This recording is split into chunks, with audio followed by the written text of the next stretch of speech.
差唔多去到末期咧，咁你會見到佢肝功能受損，然後跟住咧個眼睛會發黃啦，同埋皮膚會痕癢啦。咁咧，如果我哋講翻我哋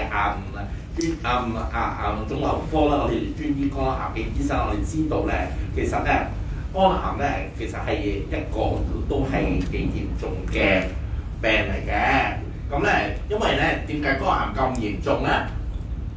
亦都有80%嘅病人會最終死於肝癌咧，因為肝癌嘅腫瘤細胞咧就差唔多每3至4個月咧就會長大1倍嘅。咁每年咧，即係好似我哋咁講啦，死亡新症人數咧差唔多有85%嘅，因為咧多數嘅病人咧，其實佢哋係要去到中晚期或者咧係晚期咧先發現嘅。咁咧呢個就係根據咧我哋幾年前創立嘅香港肝癌分期講啦。咁咧其實咧一期嘅病人咧個存活率6年以上咧，如果唔係一期咧開始跳到2期咧已經2年㗎咯。如果講緊係我哋講晚期嘅病人咧，其實通常咧如果係根據我哋呢個係瑪麗醫院個數據嚟講咧，其實都係差唔多3-4個月嘅。即係如果講翻係晚期肝癌嘅存活率。咁咧，大家知道啦，晚期肝癌咧，其實嗰個治療有限啦。咁好多病人咧，其實咧做唔到手術啦，或者有少量病人好彩咧可以做到肝腔臟移植啦。咁咧喺過去10年咧，其實喺呢個肝癌藥物研究咧，其實我估大學無論大學或者藥廠咧都投入咗好多唔同資源嘅。但係咧，其實咧過去10年咧，其實我哋都係淨係單靠標靶藥嘅。咁我哋知道咧，如果標靶藥咧係個存活率咧，如果個病人用標靶藥咧，其實咧都係通常得1年到壽命啦。咁咧最近咧呢2年咧，其實就有啲新嘅免疫治療啦。咁免疫治療咧，其實係由2017年咧開始咧係俾美國FDA認證係可以用喺肝癌嘅。咁咧，然後跟住咧，除咗單免疫治療之外咧，最近咧最大嘅肝癌突破咧就係我哋覺得呢個免疫治療組合啦。咁有咩免疫治療組合咧？就係呢個咧叫做 Atezo-Bev 啦。呢個咧就係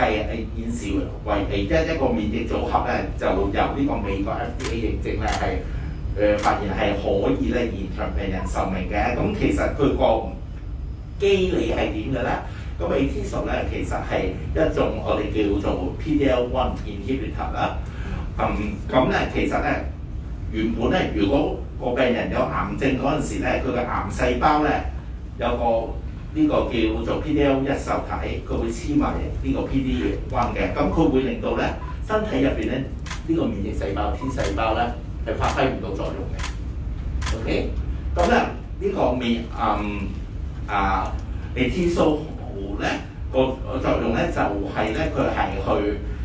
attack 呢個 PD-L1，咁佢咧就去黐埋呢個 PD-L1，令佢咧亦唔可以同呢個PD-1 喺呢個 T 細胞上面結合，咁所以咧佢就令佢咧影響唔到身體入邊嗰個免疫細胞，咁佢身體入邊嘅免疫細胞就可以見到呢個癌細胞，咁你再打死佢啦。咁然後跟住咧呢個標靶藥咧就喺我哋叫做 tumor microenvironment 咧，就除咗係令到咧個免疫力增強之外咧，亦都係可以咧直接咧殺死個癌細胞嘅。咁佢個機理咧其實都係一個抗血管真嘅標靶藥物嚟嘅。佢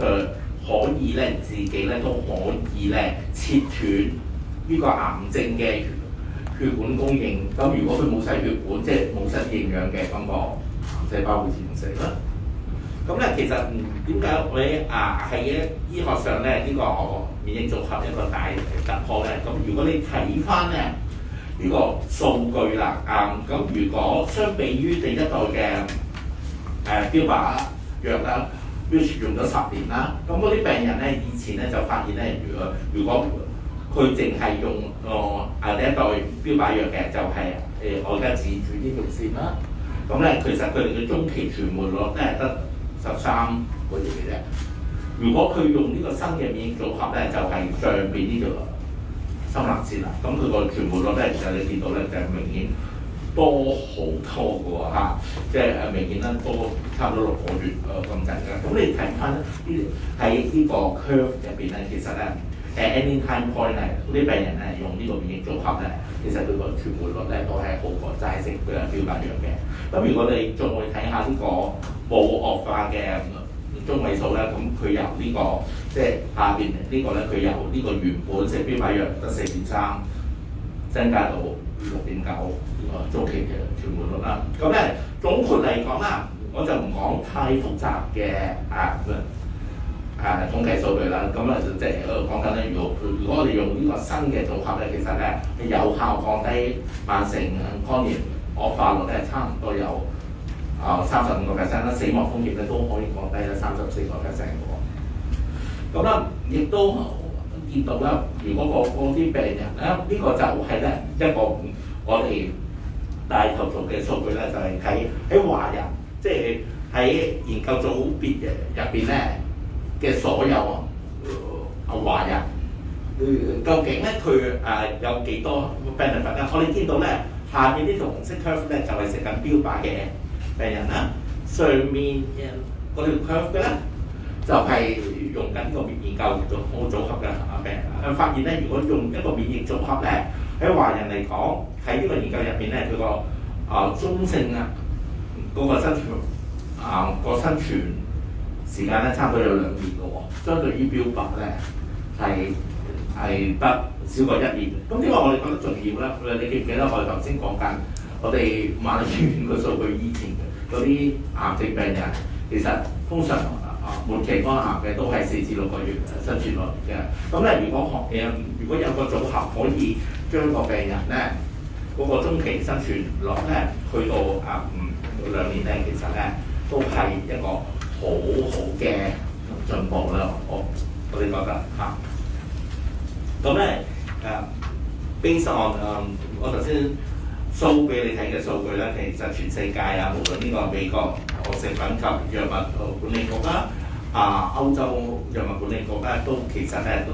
都已經咧批准咗呢個免疫組合咧，做喺晚期肝癌嘅一線治療㗎。咁呢個就係 ASCO 咧美國嘅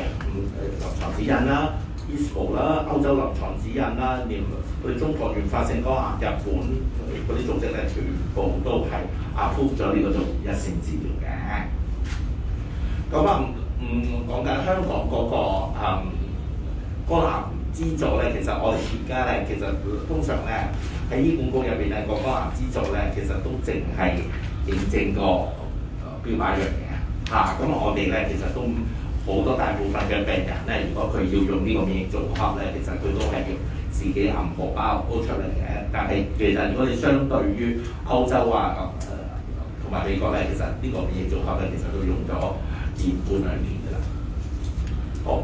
我交俾張醫生。好，唔該晒邱醫生。咁接住落嚟咧，我哋交俾張醫生講一講我哋做咗嘅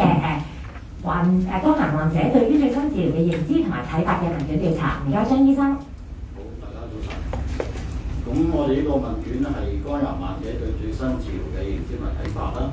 咁目的咧就係了解患者對最新嘅治療嘅認知同埋對於標靶入藥嘅期望嘅。咁我哋呢個做呢個問卷嘅時間咧係2月至5月咧，就係疫情最嚴重嘅時候。對象咧就係話肝癌患者或者係家人或者照顧者啦。問卷方式咧係用網上嘅問卷嘅。咁有效嘅樣本係有65份啦，其中48個咧係呢個患者，家屬照顧人咧就有17個嘅。咁呢個係淨係講患者嘅嗰48個裏邊咧，咁有88%咧都喺公立醫院嗰度接受治療嘅。咁超過六成嘅病人咧都係已經係晚期嘅肝癌病人嘅。咁有30%咧就係早期嘅。咁我哋第二個問題咧就係問患者而家係咪曾經或者而家或者曾經係咪食緊呢個口服嘅標靶藥啦？咁個樣本數目係65個啦。咁係超過40%嘅受訪者其實都係用緊口服嘅標靶藥物嘅。咁咁如果我哋問翻呢個受訪者對呢個口服標靶藥物嘅最大嘅期望，或者係副作用，或者係治療效果或者可能性嘅認知方面咧，發覺咧超過68%，超過68%嘅受訪者咧，其實對呢個治療效果咧係最着重嘅，而抗藥性方面咧就有66%，反為對呢個副作用方面咧就只有35%係覺得呢個係一個緊要嘅情況。咁第三條問題咧就係問患者或者啲受訪者咧知唔知道咧以下邊種係國際認可嘅晚期肝癌首選嘅治療方案？咁口服藥物咧就好明顯咧，就超過90%嘅患者同埋70%嘅受訪者咧其實都係知道咧呢個口服標靶藥咧係一線嘅治療嘅。反為咧而家最新嘅免疫組合治療咧，只有20%嘅患者同埋13%嘅晚期患者係覺得知道呢個係免疫組合。相對比較奇怪咧，就係化療方面咧，仍然有唔少嘅人咧覺得呢個都係一個肝癌嘅第一線治療。咁第四條問題咧就係問當有呢個新嘅藥物治療方案咧，邊一種因素係會影響受訪者嘅選擇嘅？咁好明顯啦，85%嘅人咧都係受訪者都覺得咧嘅藥費嘅開支咧係一個最緊要嘅考慮啦。咁啊治療效果就有80%覺得係嘅。咁醫生建議同埋呢個副作用咧都係超過60%有呢個顧慮嘅。咁其他就病人或者病人組織嘅建議或者家人建議咧，就只有少過1%嘅考慮。咁第五條問題咧就問受訪者咧每月可以負擔多少嘅藥費開支？咁咪總共65個都有答到嘅。咁有60%嘅受訪者咧覺得咧就應該係1萬蚊以下。咁係有22%嘅患者就嘅受訪者咧覺得係1萬至2萬，咁即係82%嘅受訪者覺得呢個2萬蚊以下嘅。咁第6條問題咧就係問你期望公立醫院咧幾時先可以納入呢個美國食物及藥物管理局咧批准嘅使用嘅新藥或者新治療方案作為呢個常規嘅治療嘅？咁啊全部嘅受訪者都有答到嘅。咁啊有70%嘅受訪者咧覺得應該6個月內。咁有20%咧就係6至12個月內，咁即係94% 嘅受訪者咧期望咧喺一年以內咧就係應該引入呢個新嘅治療方案嘅。咁但係免疫組合治療咧已經俾食物及藥物管理局同埋呢個歐盟嘅藥物管理局咧認可咗已經超過1年半㗎啦。咁但係政府暫時好似仍然未有呢個計劃咧納入呢個醫藥名冊嗰度嘅。咁我哋學會咧就建議咧政府應該盡快咧盡早將呢個免疫組合治療咧納入呢個藥物名冊嗰度，為呢個晚期患者帶嚟新嘅選擇啦，同埋擴大呢個同埋應該擴大呢個安全網，以減輕嘅患者嘅負擔。咁我哋總結呢個調查結果咧，就係80%嘅受訪者以及接近90%嘅晚期患者係唔知道免疫組合治療咧喺個國際認可嘅晚期一線嘅治療方案，咁啊缺乏對呢個治療全面嘅認知，同埋或者會影響到佢嘅對接受治療嘅決定嘅。咁啊85%嘅受訪者覺得呢個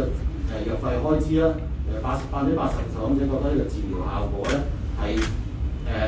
影響到患者選擇呢個治療方案嘅重要因素。咁啊大部分患者只能夠負擔，即係82%嘅患者只能夠負擔咧每個月2萬蚊以下嘅藥費開支嘅。咁受訪者期望咧74%嘅受訪者期望咧政府能夠喺6個月以內，而有20%嘅受訪者期望喺6至12個月內咧可以納入呢個美國食物及藥物管理局批准嘅新藥或者新嘅治療方案作為一個常規治療。咁啊，但免疫組合治療咧已經俾歐盟同埋美國批准咗超過1年半啦，但係仍然未納入常規嘅治療嘅，遠超於受訪者嘅期待。咁我哋學會盡量就建議盡快納入常規嘅治療啦，並且提供資助，咁患者可以得到最適切嘅治療嘅。咁總結翻成個我哋呢個發佈會啦，咁其實晚期嘅肝癌治療咧係個選擇係有限嘅，咁口服嘅標靶藥物嘅整體存活率咧中位數咧就大概12至14個月啦。最新嘅研究咧發現咧，免疫治療組合咧係有效減低晚期肝癌惡化嘅風險，達到35%嘅，死亡風險咧就係34%。華人嘅存活率咧能夠延長至24個月，令到存活率倍增嘅。藥費開支同埋治療效果咧係肝癌患者同埋照顧者選用新治療方案嘅重要考慮。而且大部分患者係難以負擔昂貴嘅開支嘅。咁我哋好建議咧，香港政府係應該盡快同國際標準接軌，將免疫組合治療納入常規嘅治療，繼而擴大安全網提供資助，等更多病者受惠嘅。咁啊，講兩講。好，唔該晒張醫生，咁亦都唔該晒張醫生啊。咁接住落嚟咧，就係呢個傳媒嘅問答環節嘅。咁傳媒朋友有需要可以舉手啦。咁同事會遞咪俾你哋嘅。你好啊，港台，想問下邱醫生啊，即係其實可唔可以簡單講下，即係其實即係匿文啲講下啦，其實免疫組合治療同埋而家嘅標靶治療有咩唔同？係咪都係食藥定係點樣咧？即係免疫組合治療其實係咪就係刺激人嘅免疫系統㗎嘛？同埋就想問翻就係其實喺錢嗰方面，即係其實平均兩者真係食標靶藥又或者用免疫組合治療，其實而家每個月大約使費係幾多咧？唔該。我估咧，即係其實咧標靶治療咧，其實個機理咧就係個癌細胞有個我哋叫做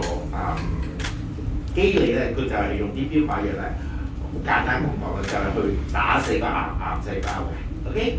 免疫治療咧喺用嚟醫癌咧，其實比較間接嘅，佢就唔係咧免疫治療唔係直接去打死癌細胞嘅，佢就激發咧你身體入邊嗰啲免疫細胞，例如我頭先講咗個 T 細胞啦，因為嗰啲癌細胞咧，尤其是肝癌細胞咧，對好多型病者入邊嘅身體嗰啲免疫細胞，例如 T 細胞咧，有呢個抑制嘅作用。你就落啲免疫治療咧，令咧佢冇咗令抑制咗嗰啲免疫細胞咧，其實就激活咗。咁咧佢哋咧就可以認翻到咧，喺患者入邊嗰啲癌細胞，咁咧就可以打死佢。即係咁講啦，即係喺癌症病人入邊咧，咁其實咧個免疫系統咧其實係差咗嘅。即係好似咧嗰啲咁嘅免疫細胞，尤其是 T 細胞咧，佢就蒙住隻眼嘅，根本睇唔到邊啲係癌細胞。OK， 咁我哋就打啲免疫治療入去咧，個機理咧就係除咗個眼罩，激活咗佢，咁佢就可以咧用去認到嗰啲癌細胞殺死佢。咁咧機理咧係真係完全唔同嘅喎，因為標靶係直接去打嗰啲癌細胞，無論細胞或者癌細胞入邊嘅血管啦。但係免疫治療咧個作用咧其實係要個激活身體入邊嘅免疫細胞。佢間接咁樣去打嘅癌細胞嘅 ，OK。好，錢嗰方面。嗱，錢嗰方面咧，咁我估標靶藥咧，其實都有分幾隻嘅標靶藥嘅，咁唔同標靶藥其實個價錢都唔同嘅。咁我估普遍咧一個月，如果你喺醫管局用標靶藥嘅，都要差唔多2-3萬蚊嘅嚇。咁如果喺免疫治療咧，而家under 呢個醫管局旗下咧，如果冇政府資助咧，一個月要用免疫治療組合咧，俾每期病人，我估一個月都要講緊6至8萬蚊。好，你好，有線電視㗎。啱啱講到啦，其實標靶藥嘅價錢咧，一個月就2-3萬蚊啦，免疫就大概一個月6至8萬蚊啦。咁即係正常嚟講啦，而家你認為咧，其實應唔應該即係政府要有 subsidies 俾到啲患者啦？但係個 subsidies 大概要有幾多咧？幾多 percent 左右先至可以即係舒緩到患者用咗錢咧？咁譬如我俾4萬幾蚊嘅，咁但係其實即係個藥費都講緊話4萬即係6至8萬咁樣，即係俾咗4萬，都係要俾2萬幾蚊，同而家有咩分別咧？咁你大概覺得應該要俾幾多資助佢哋先？咁啊，其實好老實，即係咁講，我係醫生嚟嘅啫，即係我唔係 social worker，我真係我淨係話你知，其實個病人如果用標靶藥，佢可能個中期嗰個生存活得1年，如果佢用免疫做組合咧，佢係可以延長1倍到2年。咁錢嗰方面政府要幾多 subsidy 㗎？其實呢個係就係要政府自己去諗，同埋同好多持份者去傾啦。咁要睇下政府有幾多 budget 啊。咁咧不過咁講，即係喺全世界好多國家咧，其實免疫治療咧已經係擺入一線嘅治療方案啦。好似我講緊美國啦。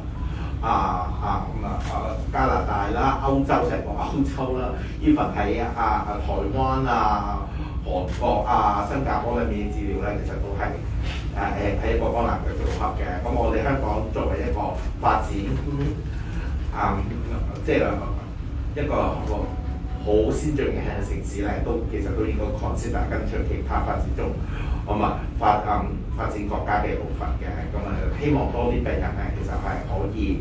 benefit from therapy 個壽命亦都可以長啲嘅。即係好似我頭先 show 俾你個睇啊，即係肝癌咧，其實係即係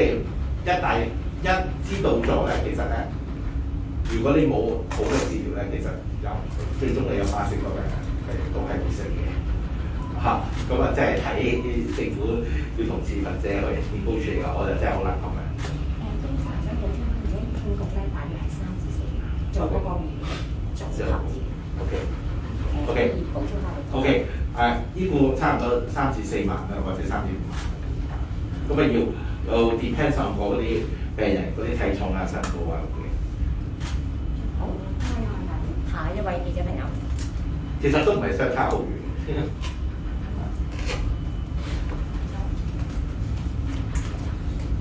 或者近介講下兩隻即係標靶藥同埋免疫治療組合，其實用嘅副作用有冇咩唔同嘅？或者可能佢哋要用嘅頻率會唔會都有啲咩唔同咁樣？嗱咁樣，我標靶藥咧其實就係一個口服嘅藥物嚟嘅，其實就每日食咁樣啦。咁咧標靶藥咧其實即係好似我講緊咧，我頭先咁講咧，其實都有幾隻嘅。即係咁就普遍嚟講咧，標靶藥個副作用咧會呢個手腳爛啦，會有機會高血壓啦，會有機會肚屙或者出疹咁樣啦。咁免疫治療咧，亦都係另外一款嘅藥物嘅。佢多數嘅免疫治療咧，都係要呢個靜脈注射入去嘅，就唔係口服嘅。通常嗰啲免疫治療咧，如果你話睇緊我哋講緊呢個國際認證嘅免疫組合咧，其實係3個禮拜加一次嘅。咁佢個副作用咧，其實一個組合嚟講，因為呢個組合咧其實都有標靶藥嚟嘅，呢個係免疫加標靶嚟嘅。咁免疫加標靶喺入邊咧，佢個副作用我哋最 common 嘅見到啦，就有啲病人會出疹啦，有啲病人會肚屙啦，或者咧因為嗰個喺呢個組合入邊有標靶藥咧，亦都會令到呢啲病人咧血壓高多啲嘅。咁咧其實咧喺呢個研究入邊咧，我哋冇 show 俾大家睇咧，佢哋 compare 過咧2谷嘅病人咧食標靶藥，同埋咧用呢個免疫組合嘅病人，我哋叫做 health-related quality of life，即係嗰啲咁嘅生活質素啦。發現咧，其實原來打免疫治療個病人咧喺成個醫療過程中咧，佢個生活質素咧係好過咧食下藥個病人好多嘅。不過冇 slide 喺度做。你好，我係 Happy D。咁咧想問下醫生，呢個免疫組合治療其實係咪適合每一位嘅晚期患者嘅咧？有冇邊啲係唔適合？咁講啦，我就覺得咧呢個免疫組合咧，即係冇一隻藥咧係適合晒所有嘅病人嘅。咁咧有邊啲病人咧未必適合呢個免疫組合嘅治療咧？如果嗰啲病人咧有嗰啲免疫系統病啦，咁佢唔可以即係打免疫治療嘅，或者嗰啲病人咧做過肝臟移植或者腎臟移植啦，咁佢會做免疫治療咧，個風險亦都大啲嘅。或者嗰啲病人咧，佢有試過呢個腸胃道出血啦，咁佢用呢個組合咧，亦都會增加佢出血嗰個風險多啲嘅。咁係呢3類個病人咧，籠統嚟講咧係比較唔適合用呢個治療啦。咁你就會問啦，咁呢3類嘅病人究竟係有幾多個 population 啊？我可以咁講啦，呢個免疫組合嘅治療咧，係喺我哋即係所有國際專家認為咧，其實都係適合用於7至8成嘅末期肝癌病人嚟嘅。即係只係有差唔多20% 嘅病人咧係唔適合用，基於我頭先講嘅原因。醫生你好，我想請問咧，點解肝癌嘅患者確診嘅時候，通常都已經係晚期咧？咁其實佢哋會唔會有啲方法可以早啲知道自己確診嘅呢一樣嘢咧？唔該。即係除非個患者知道自己係肝帶菌者，咁有做呢個普查，否則咧其實肝係一個好大嘅器官嚟嘅，咁你要個腫瘤生到已經有症狀咧，其實係一個相當長嘅時間咁呢個都係大部分嘅肝癌病人發覺咧比較後期嘅情況咁頭先有症狀講張醫生講有症狀嘅時候咧，咁其實嗰個腫瘤已經比較後期。我哋見到其實可以做到手術，或者係好似比較早期可以甚至換到肝可以醫好個病嗰啲病人咧，其實有啲大部分咧都係可能係普查發現到出嚟，即係佢有乙肝，佢定時普查啦，或者佢做某啲時候突然間做個身體檢查，發覺係肝有嘢喎，咁樣發覺到真係到你有症狀先至知道個病又可以覺得到咧，其實就唔係大部分，唔係大部分。咁你可以知道，你可以想像肝係一個咁大嘅器官，佢生到幾大先可以有症狀出嚟嘅。所以如果係肝嘅話，我哋都係建議病人係平時做呢個身體檢查。你好。你好，我想知多少少嘅，除咗乙肝之外啦，咁脂肪肝係咪都有機會變成肝癌啦？咁三高患者同埋肥胖嘅人士係咪都會有呢個風險咧？脂肪肝本身係一個引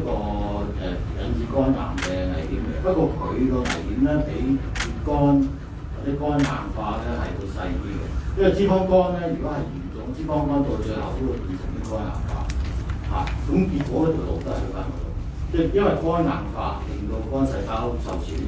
個肝細胞受損，個肝細胞會重生，咁成日重生就受損，重生就受損，咁結果咧就傻咗嗰啲細胞，咁變咗癌症。呢個好簡單嘅機理就係咁咯咁成越嚴重嘅脂肪肝，結果都係會肝硬化，呢個就係咁嘅原因。想問下咧，其實免疫組合嘅價錢咧，其實比一般標靶藥嘅分別係點樣？你係咪話啱啱差唔多嘅？但係其實一線方案咧，係咪可以理解成最佳嘅一個治療方案咧？其實咁樣講，即係如果你睇翻嗰個，我哋淨係睇個效果先啦，唔睇個價錢啦。睇個效果咧，一線其實全世界咧一線咧都係用緊啲組合先嘅。咁如果嗰啲病人咧，好似頭先有個記者朋友問啦，唔適合免疫組合咧，嗰啲醫生咧，即係會建議咧佢食標靶藥嘅。咁免疫組合咧，我即係可以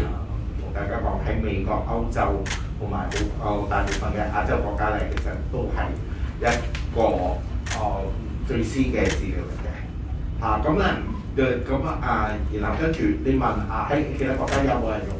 個口服標靶咧仲有，咁有啲病人咧，好似我頭先咁講啦，佢唔適合利用免疫治療啦，或者佢流外血咧，咁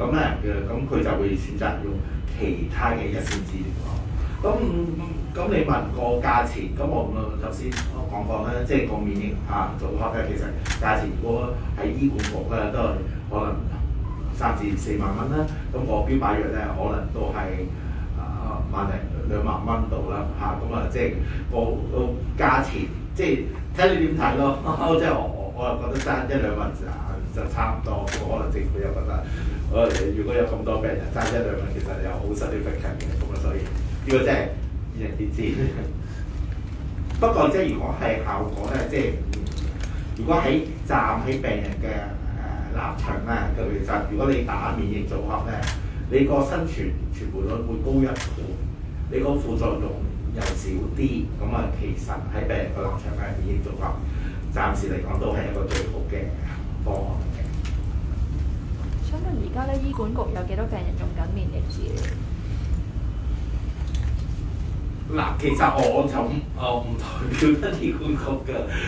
咁答你，因為其實我真係冇籠統嘅數據喺個手上。不過我估咧，即係咧，因為其實而家如果你去醫管局睇病咧，咁其實我估好多腫瘤科醫生咧都會話你知啲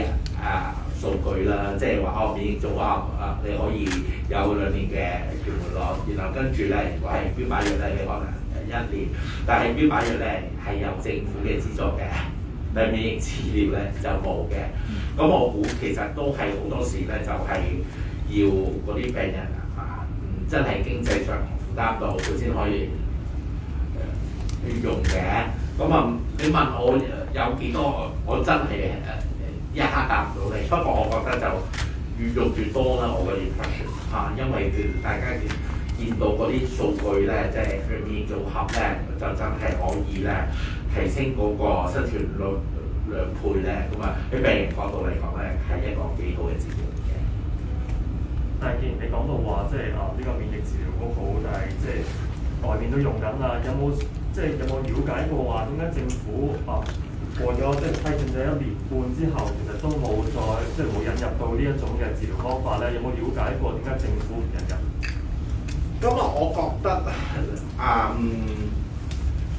我真係唔知實際原因政府點解未引入。外邊係真係用咗1年半。不過我就可以同你講，當年咧呢份口服標靶藥咧，我哋香港咧係慢美國咧2-3年先知道嘅。如果我講緊外邊已經批咗1年半嘅，咁我哋香港未批嘅，咁都唔怪嘅。我哋不嬲係慢幾拍㗎啦啲嘢。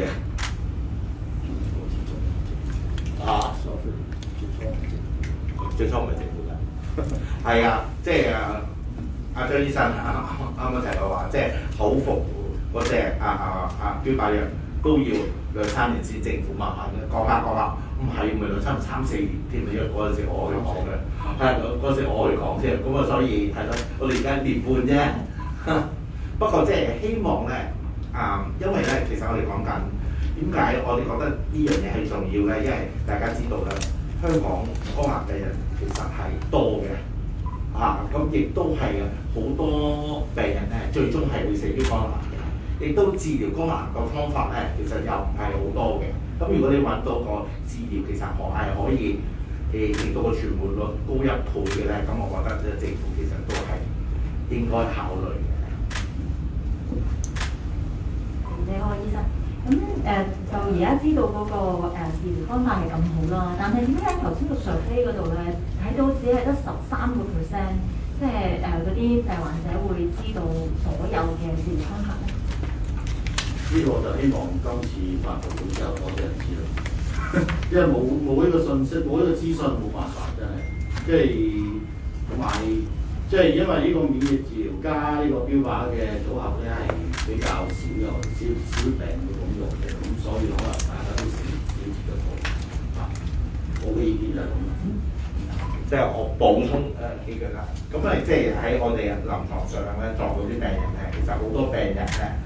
即係對呢個肝癌治療都有誤解。我覺得做唔到手術啦，做唔到移植啦，佢哋死緊嘅。咁我講緊10年前可能係嘅。咁咧，即係好似我頭先開頭咁講嘅，其實啲喺3、4、5年咧，其實有好多新嘅治療晚期肝癌方法啦。咁咧其實，但係咧其實因為又可能 COVID 咧有好多即係冇乜嗰啲資訊未必咁流通嘅。其實好多病人咧唔知道，其實 even 係within 呢個 COVID 呢段時間咧，其實肝癌嗰個治療方案咧，其實一日千里嘅。以前講緊好多末期肝癌嘅病人，6個月數住6個月都過唔到㗎啦。咁而家我哋見到咧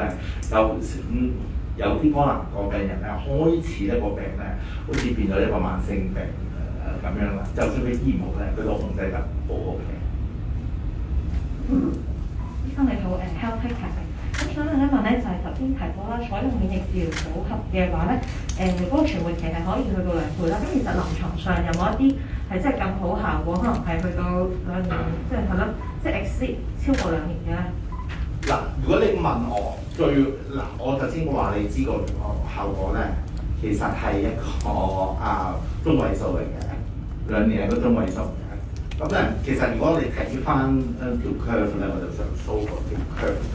俾你睇下。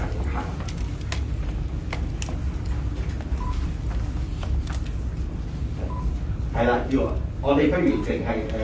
簡單去睇翻呢個唔係我想呢個係啦，存活率咧，你見到咧，其實咧，我哋講醫生等等開緊。OK， 如果你見到咧呢個係呢個整體存活率啦，中位數咧呢個50% 拉落嚟啦，其實係差唔多19啦。咁咧，但係咧你見到咧有一部分嘅病人咧喺個不滔嘅喎，點解咧？我哋真係即係代表呢部分個病人咧，其實喺呢個研究入邊咧，有6% 嘅病人咧係個病完全醫好晒嘅。係完全冇病嘅，係去到而家為止，follow咗3年咧，個病咧都冇復發嘅。咁最好嘅病人咧，你頭先咧，即係如果你既然咁問我就話即係最好嘅病人咧係可以完全個病醫好晒嘅。不過咧係即係少過10%嘅病人但係個中位數咧係2年嘅。但係咁，所以咧，即係點解有啲病人咧係中意用免疫治療咧？因為你就覺得個病人覺得想搏一搏咯，即係佢覺得我有一個俗稱晚期肝癌、末期癌症啦，個個都講緊咯，而家幾個月、1年命。如果我試免疫組合，如果我中挺嘅，我都希望有2年嘅存活率。如果我好彩嘅，我係10%嘅，好似中6合彩咁嘅，我可以醫好喎。咁我點解唔試咧？好，唔該晒邱醫生，亦都唔該晒記者朋友啊！咁我哋請邱醫生同張醫生到台下面就座先，因為接住落嚟咧，我哋會請一位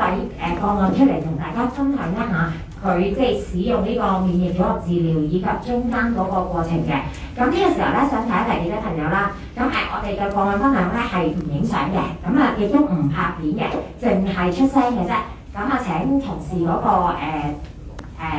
cam 咧可以暫時熄一熄先咁樣。